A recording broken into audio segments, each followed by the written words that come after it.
Welcome everybody to the kitchen where I'm working on putting together some delicious broccoli cheddar soup. It's so easy to do and I can't wait to show all of you. And so I've started off by sauteing onions and celery in there, added in some flour. Of course there was oil in there to create the roux.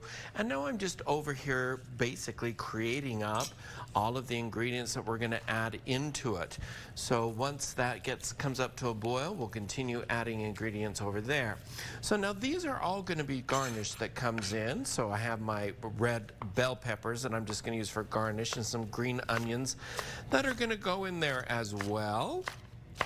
And just chop those in, and I'm going to add these in more towards the end of it so that they kind of hold into the soup so it looks like more of a delicious little garnish when you look at the whole thing of the soup. Now also what I'm going to be doing is using canned milk in there instead of cream or milk itself to create it. And so that's something maybe a little bit different that you may not be used to.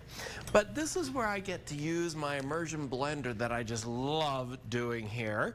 And so now what I'm going to do is just kind of puree up what I have in here. So there is the celery, there's onions in here, the chicken stock is in here that will puree up into here, and of course the roux is built in here. Basically a broccoli cheddar soup is nothing more than a cheese sauce with broccoli in it. So that's what we're going to be doing here, is just kind of pureeing up and getting everything ready to go here. So let's just kind of mix this up.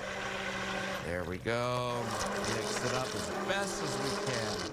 Now, a little bit different than a cream of broccoli soup because I'm not going to puree up the broccoli in it. I'm going to keep those into pieces so there's some delicious texture. Guys, I'm going to keep working here. When we come back, we'll finish it all up, a delicious cheddar cheese broccoli soup.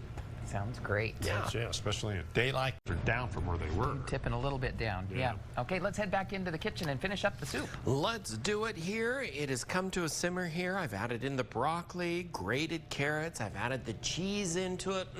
And then at the very end, this is optional.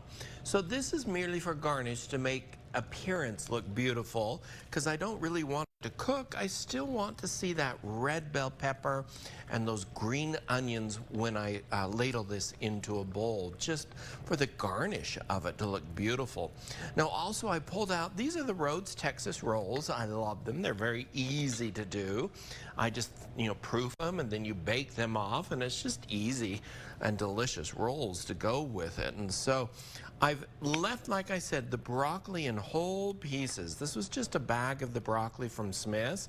You can get it from Costco or anywhere just to do it. But I like the texture of seeing the broccoli in there. Now, you can see how fun that looks with the bell peppers and the green onions, and it just is kind of fun.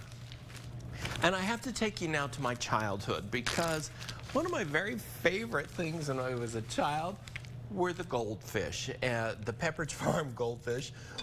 They make this right up there by my house in Smithfield where I grew up, and so when you would drive by on your way to Logan, you would always smell the goldfish when they would cook it, and it was always such a reminder of my childhood and things that I enjoyed. So I'm going to serve a couple of those beautiful Texas rolls right on the side there with the goldfish on the top, and it's a simple and delicious broccoli cheese dinner that's just easy to put together.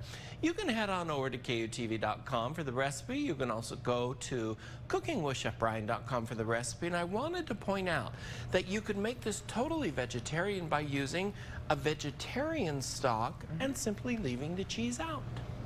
Yeah. All right, well, I'll take it as is. Done. Looks wonderful. Nice.